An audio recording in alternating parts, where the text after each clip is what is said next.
बहुत लोगों को यही नहीं पता है कि सर्वेक्षण में हम मुझे अपने पास क्या सब मौजूद रखना है अपने जमीन से संबंधित। लोगों के पास दस्तावेज तो है मगर फिर भी वो कहीं ना कहीं घबराए हुए हैं, कैसा करना है क्या करना है। तो मतलब क्या होगा सर कि जिनके पास कागज नहीं है, क्योंकि गांव में बहुत सारे ऐसे जमीन है जो पूर्वजों पर मौखिक बंटवारा हो गया, उसका कोई एक प्रतिवेदन भी सर्वे कार्यालय तक नहीं पहुंच पाया।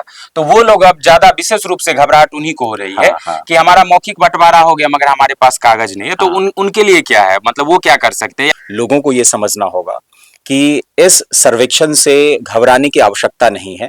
सरकार आपकी जमीन छीनने नहीं जा रही है। जिनका डिजिटल रूप से म्यूटेशन हो गया है वो तो ठीक है, जिनका नहीं हुआ है फिर वो क्या करें? देखिए, जो काम आपको कार्यालय में एफिडेविट का काम 100-150 रुपए में हो रहे थे, आज के डेट में 1000 रुपए ऐंठे जा रहे हैं, 1500 2-2 हजार ऐंठे जा रहे हैं। मेन है कि अगर आपके पास केवाला है, आपके पास खतियान है और आपका दखल कब्जा है अपने जमीन पर, तो आपको घबराने की आवश्यकता नहीं। अगर कागजात नहीं भी मिलता है फिर भी डरने की आवश्यकता नहीं है। कि कोई 4-5 भाई है, किसी का गांव में जमीन है, अब सबको छुट्टी नहीं मिल रही है, तो अब ये था कि सबको आना पड़ेगा ग्राउंड पर या फिर कोई एक भाई भी आ सकते हैं, वो भी करवा सकते हैं। तो ये एक भी समस्या है कि कैसे क्या होगा। या कईयों ने क्या किया कि सारा जमीन बेच दिया, अब उसको तो पता नहीं है। अब ऐसे में अगर सर्वेक्षण हो रही है तो जमीन अगर पूरा बिक गया है, किसी के नाम पे रजिस्टर्ड हो गई है, तो अब जिसको हिस्सा नहीं मिला है वो क्या करेगा? वो अब सोच रहा है कि अब हम क्या करें। नमस्कार, मैं सुधानंदन झा।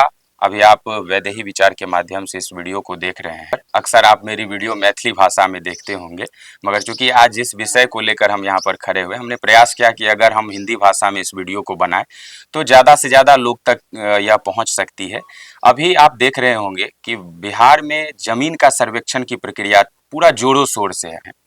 हमारे साथ एक ऐसे शख्सियत हैं जो इस बिहार जमीन सर्वेक्षण के बारे में बखूबी से अपनी समझ के साथ इसको जानते हैं, और अभी यह उस गांव तक भी आकर पहुंचे हैं अपने कामों के माध्यम से, जहां पर इन्होंने बहुत सारी समस्याओं को भी देखा है और इस विषय पर काफ़ी इनका गहन अध्ययन है। क्या इसमें ज़रूरी चीज़ें हैं या लोगों की जो समस्या हो सकता है जो हमारी समस्या वही आपकी भी समस्या हो। तो ऐसे ही हमने कुछ प्रमुख 4-5 ऐसी समस्याओं हैं जिसको हमने नोट किया है और वही हम इनसे डिस्कस करना चाहेंगे, और ये हमें बताएंगे कि क्या सही तरीका है, क्या गलत है, क्या आपको करना चाहिए, क्या नहीं करना चाहिए। तो सबसे पहले हम स्वागत करते हैं सोहन झा कार्टूनिस्ट सर जी का। सर जी का बहुत बहुत स्वागत है आपका हमारे चैनल पर। और आप पहले हमारे ऐसे अतिथि हैं जिनके साथ हमारी हिंदी भाषा में संवाद स्थापित हो रही है। अहो भाग्य। जी जी, निश्चित रूप से। सर, हम आगे बढ़ेंगे। जैसे ही बिहार में खबर आई कि सरकार के द्वारा जमीन सर्वेक्षण कराया जाएगा, तो काफी सालों से, काफी वर्षों पुराना यह मांग रहा है, लोग प्रश्न भी उठाते रहे कि यह ऐसा होना चाहिए।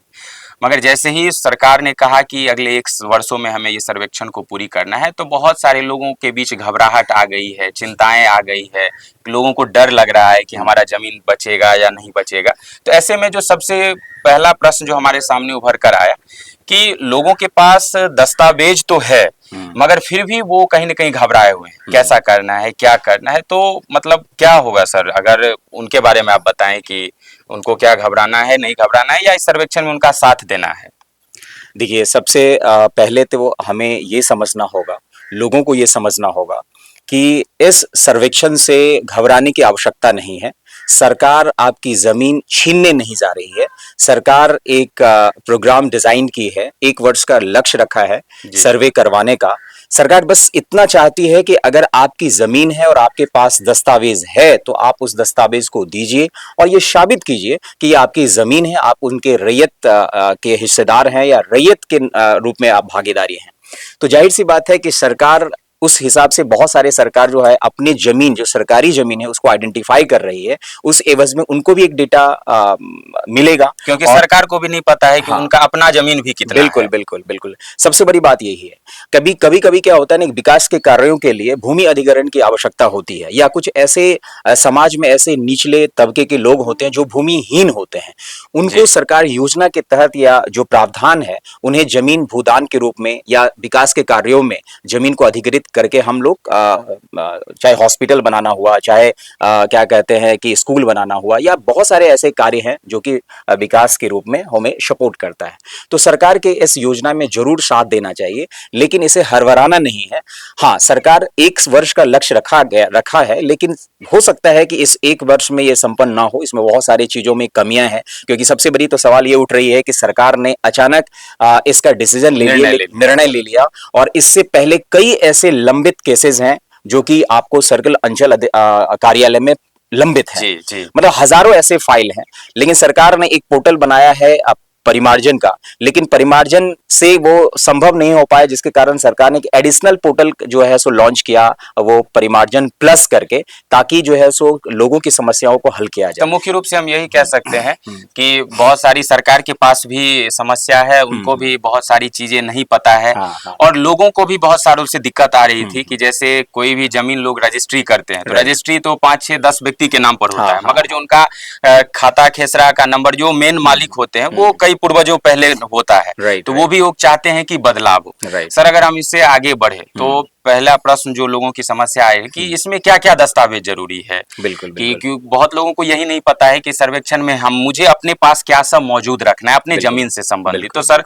अभी आप आए हैं ग्राउंड जीरो से होकर के, राइट, राइट। तो अगर आप कुछ बता सके हमारे दर्शकों को जो देख रहे हैं इस वक्त, तो शायद वो नोट कर लेंगे, बिल्कुल। तो उनको इन चीजों को देखिए, परेशानी। पिछले 10 दिनों से हम ग्रामीण पृष्ठभूमि से अपने जीवन को झोंके हुए हैं, और इसी कागज और इसी चीजों में अपने आप को उलझाए हुए हैं। जी। जो हमें ये अनुभव हुआ कि आप जो प्रक्रिया है बहुत आसान है, लोगों को सारी चीज पता है कि करना क्या है, लेकिन करना कैसे है इसमें बहुत बड़ा उलझन ये है। बहुत बड़ी तो समस्या सबसे पहले ये जान लीजिए, मैं व्यूअर्स को बताना चाहूंगा कि एक प्रपत्र संख्या 2 आता है, जिसमें कि आपको अपने जमीन के बारे में सारी डिटेल्स भरने होते हैं, खाता नंबर, खेसरा नंबर, चौहद्दी, रैयत का नाम, ये सारी चीज प्रपत्र संख्या 2 में आपको भर के देना होता जी। है। और एक दूसरा जो फॉर्म होता है वो प्रपत्र संख्या 3 होता है, जिसे वंशावली फॉर्म भी हम लोग कहते हैं। उस वंशावली फॉर्म में जो कि समुचित डेटा है उसको आपको भर के देना होता है, एक ट्री चार्ट बनाना होता है।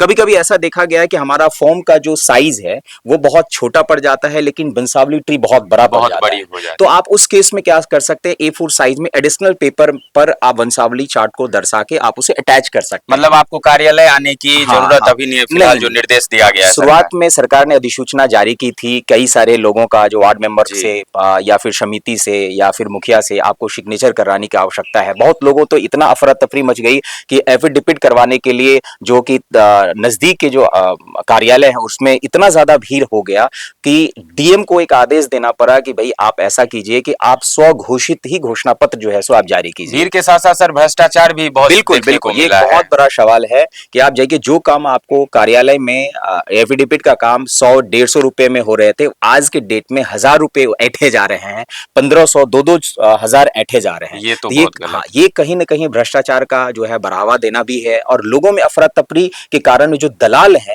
वो इसको पैनी नजर रखे हुए हैं, और उनके इमोशन के साथ खिलवाड़ भी हो रहा है। तो हमें इस बात को भी ध्यान देना होगा कि सरकार को और जो भी हमारी मशीनरी है उसको पूरे मिल के काम करना तो होगा। मुख्य रूप से ये हुआ कि प्रपत्र 2 जो आप बताएं, हाँ, हाँ। उसको भरना है, बिल्कुल। उसमें जो चीजें बताएगी बस उतने आपके पास होने बिल्कुल। चाहिए। साथ ही साथ आपके पास अगर कोई पुश्तैनी जमीन है जी। तो आपके दादा परदादा के नाम से अगर कोई जमीन है तो आपके पास एक खतियान होगा, जिसको हम लोग खतियानी जमीन जी। भी कहते हैं। तो आपके पास या तो खतियान होगा, या अपने जीवन में आपने कोई जमीन की रजिस्ट्री करवाया हो या खरीदा होगा तो उसका आपके पास केवाला, या उसको हम डीड भी बोलते हैं, जी। वो भी आपके पास होना। तो उन दोनों का जिरोक्स प्रति कॉपी आपको स्कैन करके ऑनलाइन या ऑफलाइन सबमिट करना होगा। अगर आपके पास रसीद अप टू डेट है, कटा हुआ है, जी। तब तो कोई बात नहीं, बहुत अच्छी बात है, तो आप उसको भी अटैच कर सकते हैं। लेकिन जी। अगर आपके पास रसीद नहीं है, 5 साल पुराना है, तब पर भी काम चलेगा।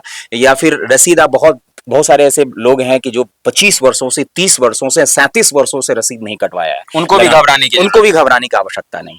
मेन है कि अगर आपके पास केवाला है, आपके पास खतियान है और आपका दखल कब्जा है अपने जमीन पर, तो आपको घबराने की आवश्यकता नहीं। जब किस्तवार के, ये तो पहला चरण है, जी। फॉर्म जमा करने का, आप डेटा आप सरकार के कार्यालय में जमा कीजिए, वहां के आदमी उन्हें मैच कराएंगे, और फिर जब किस्तवार होगा, जब प्लॉट पे आएंगे सर्वेक्षण की टीम, तब वो आपको वहां पे मौजूद होना आवश्यक है। मैं इस यहाँ पे ये भी बता बता दूं कि आपको मौजूद होने के लिए कोई जरूरी नहीं कि घर के सारे सदस्य हों, आप उनके किसी एक प्रतिनिधि जो जानकार है वो भी रहेंगे तो काम चल जाएगा। तो सर अगर ये तो ओवरऑल बात होगी कि जिनके पास जमीन है, हमने देखा कि कई ऐसे प्रश्न हमारे बीच वो भी बनकर आए कि जिनके पास कागज नहीं है, क्योंकि गांव में बहुत सारे ऐसे जमीन है जो पूर्वजों पर मौखिक बंटवारा हो गया, उसका कोई एक प्रतिवेदन भी सर्वे कार्यालय तक नहीं पहुंच पाया, तो वो लोग अब ज्यादा विशेष रूप से घबराहट उन्हीं को हो रही है कि हमारा मौखिक बंटवारा हो गया मगर हमारे पास कागज नहीं है। तो उनके लिए क्या है, मतलब वो क्या कर सकते हैं, या मतलब चूंकि ये सबसे ज्यादा घबराहट स्थिति में वही है। जी, इसमें दो पहलू आता है जी कि अगर आपके पास अगर कोई रैयत के 4 लड़के हैं और वो 4 भागों में उनकी जो है सो रकबा को बांट दिया गया है और वो मौखिक बंटवारा है, तो आपको तो पोजीशन पता है कि इन 4 में पूरब कौन है, पश्चिम कौन है, उत्तर कौन है, दक्षिण कौन है। तो अगर आपका पोजीशन पता है तो घबराने की आवश्यकता नहीं। पोजीशन पता है, एक तरह से मेर या सीमांकन भी हो चुका है,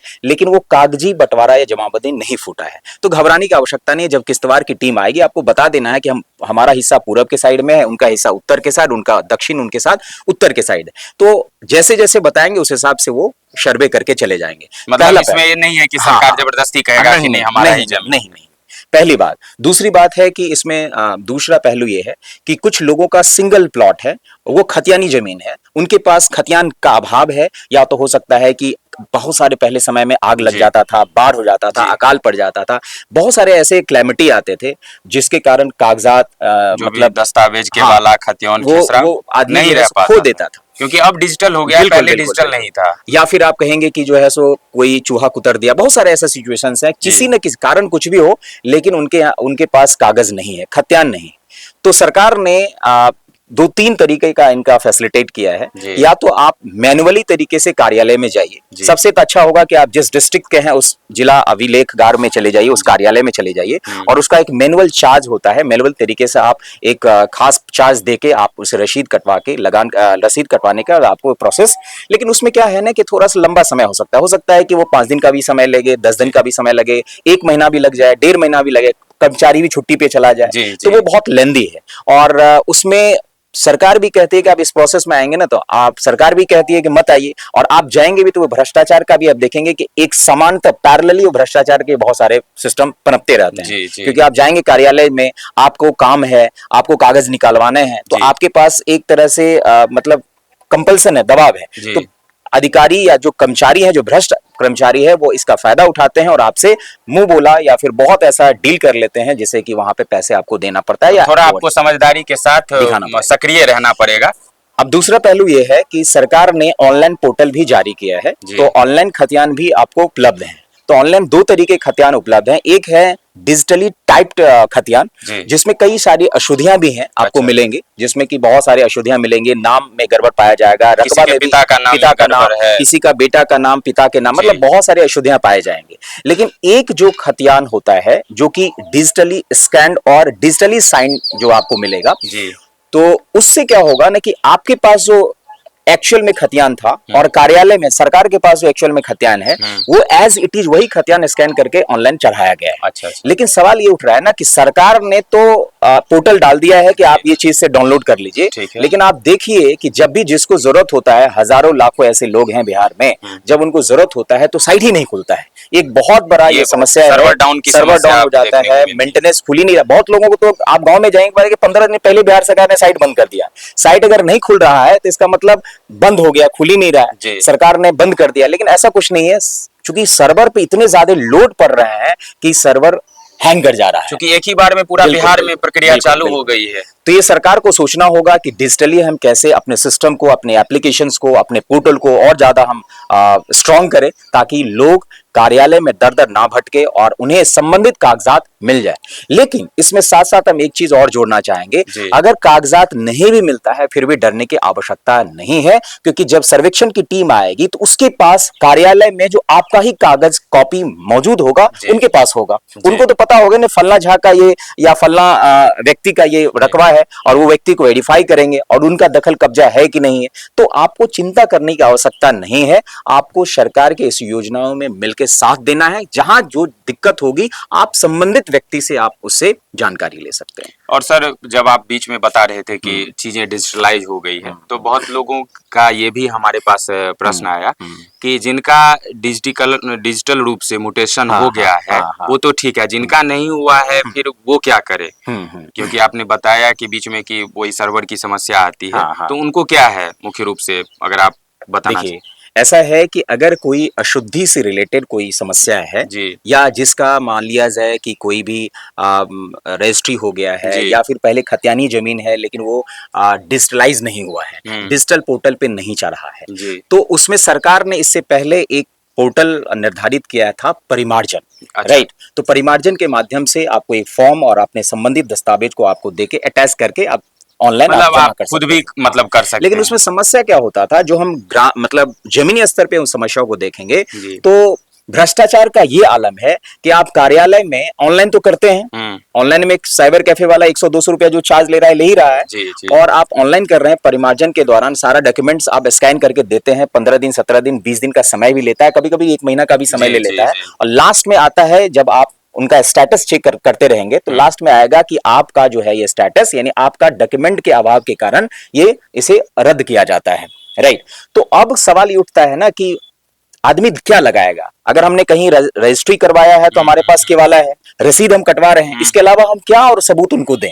तो कभी कभी ये भी देखने को मिला है कि सर हमने ऑनलाइन तो दिया है, तो जब हम फिजिकली कार्यालय में सीओ साहब से मुलाकात हम करते हैं तो सीओ साहब कहते हैं आप फिजिकली जो है सो हार्ड कॉपी हमारे टेबल पे दे दीजिए। अब हार्ड कॉपी भी उनको जमा कर दिया, ऑनलाइन भी उनको जमा कर दिया, दोबारा परिमार्जन के लिए अप्लाई भी कर दिया, उसके बाद पता चलता है कि सीओ साहब का ट्रांसफर हो गया। अब फिर नए सीओ साहब आ जाते हैं, फिर कहेंगे ठीक है हम चीजों को अच्छे तरीके से अवलोकन कर रहे हैं, मुझे इस चीज की जानकारी नहीं है। मतलब काम ओजस का तस है, कोई भी काम ईमानदारी से, लगभग हम सारे सीओ की बात नहीं कर रहे हैं लेकिन ज्यादातर बिहार में ज्यादातर जो सर्कल ऑफिसर्स हैं यहाँ पे इस बहुत तरह के लंबित जो है सो तो इन चीजों पर थोड़ा सरकार को भी सख्त तो सरकार ने आनंद फानन में एक और पोर्टल जो है सो डेवलप किया, बहुत सारे मशीनरी को जोड़ के, जिनका नाम दिया गया परिमार्जन प्लस।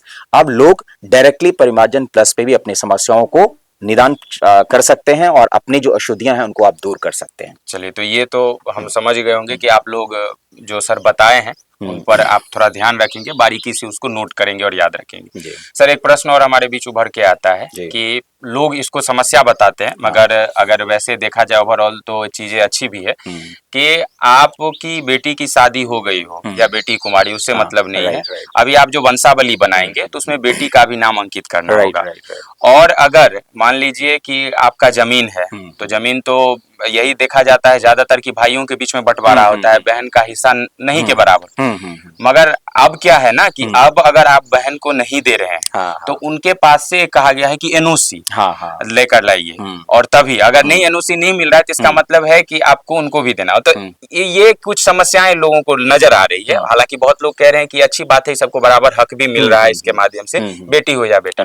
तो सर इस पर अगर आप थोड़ा कुछ बता। देखिए, इसमें हम एक चीज कहना चाहेंगे और इस 1-2 उदाहरण से समझेंगे, क्योंकि कुछ चीज ऐसा होता है ना कि पर्दे के सामने कुछ और होता है और पर्दे के पीछे कुछ और होता है। जैसे हम 1-2 पहलू लेना चाहेंगे, जैसे कि हमारे समाज में एक बहुत बड़ा कुरीति है, मतलब कुरीति है जो कि दहेज प्रथा है।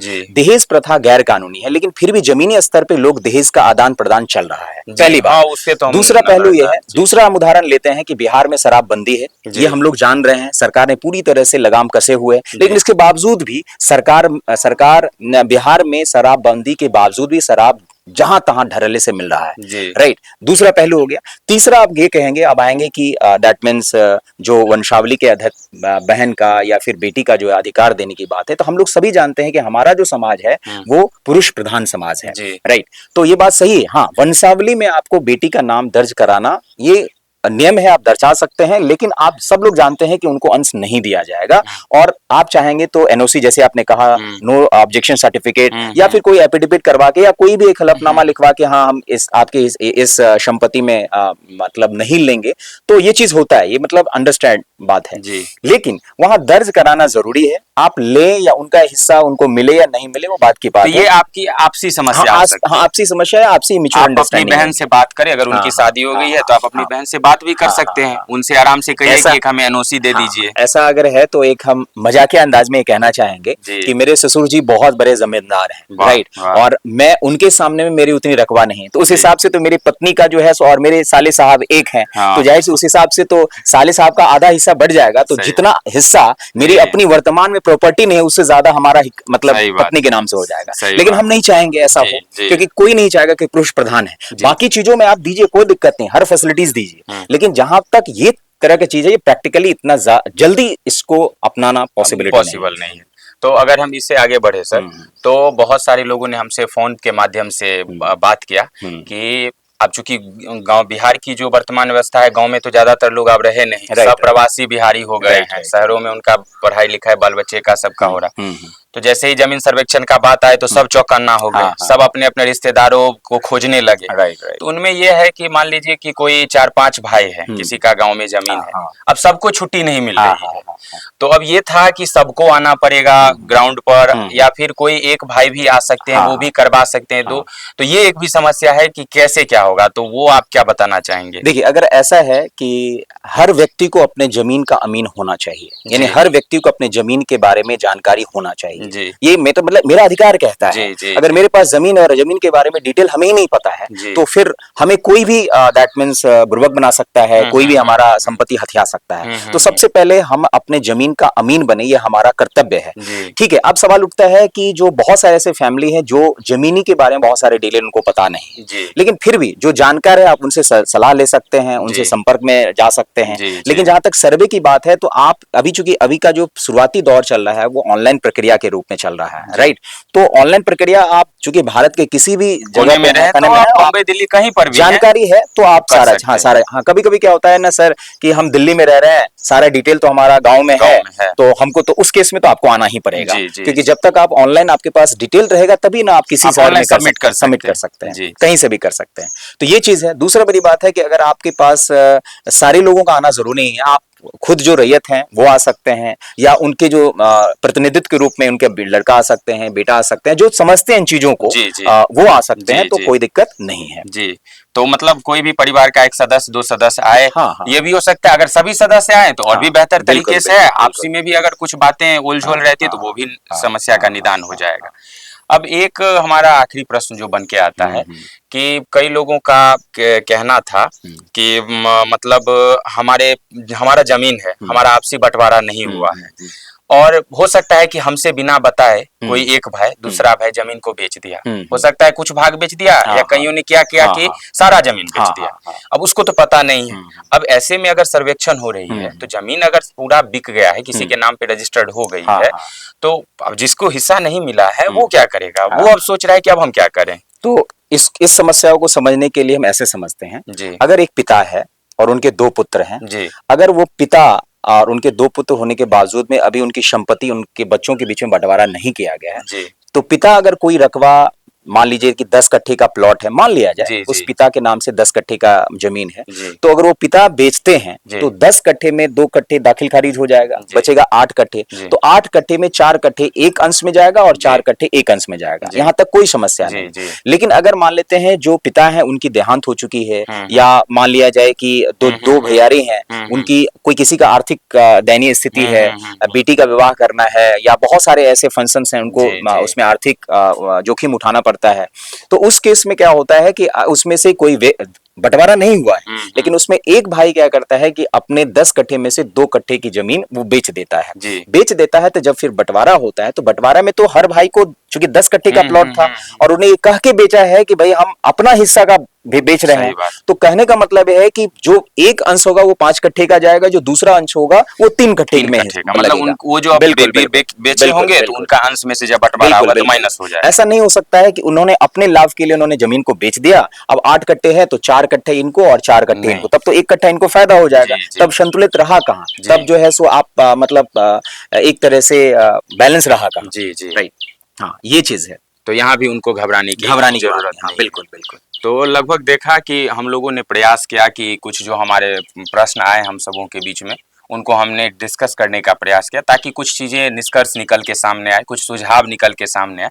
अगर आपको भी लगता है कि कुछ और समस्याएं हैं जो आपकी चाहे व्यक्तिगत हो या सामूहिक हो, तो आप जरूर कमेंट सेक्शन में बताइए और हम प्रयास करेंगे कि आपके उन प्रश्नों का हल या तो हम आपको वहां पर तुरंत प्रत्युत्तर देकर करें, या फिर ऐसे ही अगले हम किसी और पॉडकास्ट में हम बिहार सर्वेक्षण की जमीन के बारे में कुछ और आपके ही प्रश्नों के माध्यम से उनका हल जानने का प्रयास करेंगे। तो निश्चित रूप से आपको ये कैसा लगा, आपको इनमें क्या चीजें लगा कि और भी हम पूछ सकते थे क्या और बता, तो अगर आपको कोई भी सुझाव हो तो कमेंट सेक्शन में जरूर आए।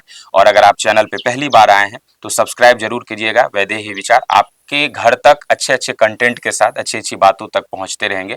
और सर भी सोहन झा कार्टूनिस्ट के नाम से इनका डिजिटल पेज है और ये खुद भी डिजिटल रूप से काम करते हैं, तो आप इनके भी पेज पर जाकर, चैनल पे जाके HD वाइन्स टीवी है। सर अपने बारे में भी 2 मिनट हम चाहेंगे कि आप डिस्क्राइब कर दीजिए। मेरा 3 डिजिटल जो है सो आईडी चल रहा है सोशल मीडियाज में। एक सोहन झा कार्टूनिस्ट जिसको हम लोग वाइन टीवी के नाम से भी जानते हैं, और दूसरा कंट्रोवर्सी यूनिवर्सिटीज के नाम से, और जो है वो तीसरा जो है वो SD न्यूज टीवी के नाम से सोशल डोमेन, पब्लिक डोमेन में है जी। तो आप वहां से भी कंटेंट ले सकते हैं, वहां पे भी आप फॉलो कर सकते हैं। हालांकि सोहन झा कार्टूनिस्ट पेज पे जाएंगे तो उसी से आपको बहुत सारा डिटेल मिल जाएगा वहीं से। और चलिए सर, आपका बहुत बहुत धन्यवाद। आप वैदेही विचार प्लेटफॉर्म पे पहली बार आए हैं। सर आपको कैसा लगा? क्योंकि आप पता नहीं आप हमारी वीडियो देखते रहे होंगे या नहीं इससे पहले, क्योंकि हमारी तो मैथिली भाषा में विशेषतः वीडियो बनती है। आज आपके साथ पहली बार हिंदी भाषा में बोलने का प्रयास किया, बहुत सारी त्रुटियां रही होंगी, तो ओवरऑल कंक्लूजन बताएं कुछ व्यूअर्स को अगर आप। सबसे पहले तो हम आपको आभार व्यक्त करते हैं कि आपने मुझे इतना कीमती समझा कि आपने अपने इस DSLR कैमरा के सामने में जो है सो आप मुझे फिल्माया है। और चूंकि मैं बहुत बड़ा पर्सनालिटी नहीं हूँ, लेकिन आपको ऐसा लगा कि इनके अनुभवों को भी लोगों के सामने में लिया जाए, चूंकि सर्वेक्षण चल रहा है जी सर। और दूसरी बड़ी बात है कि अच्छा लगा, और यह सुन के अच्छा लगा कि चूंकि आपका पहला ये एपिसोड है जो कि हिंदी भाषा में आप इसे पब्लिश करेंगे, और ये खुशी होगी कि अभी तक आपने मैथिली कंटेंट बना रहे थे और अभी जो है सो ये पहला ऐसा है जो आपने हिंदी में कंटेंट डालना है। तो मैं कोशिश करूंगा कि ये जितने सारे लोग हैं खास करके बिहार में और जिनको ये परेशानियां हो रही है, उन्हें इस वीडियो को शेयर करें और लोगों तक पहुंचाएं और इन समस्याओं से। हाँ, अगर कोई प्रश्न में आपके अंदर में और कोई शंकाएं हैं तो आप कमेंट के माध्यम में उसे आप रेज कर सकते हैं। फिर अगले एपिसोड में हम उसे बहुत जल्द जो है आपके सामने में फिल्मा के उन समस्याओं का समाधान। अंत तक बने रहने के लिए आप सभी का बहुत बहुत धन्यवाद।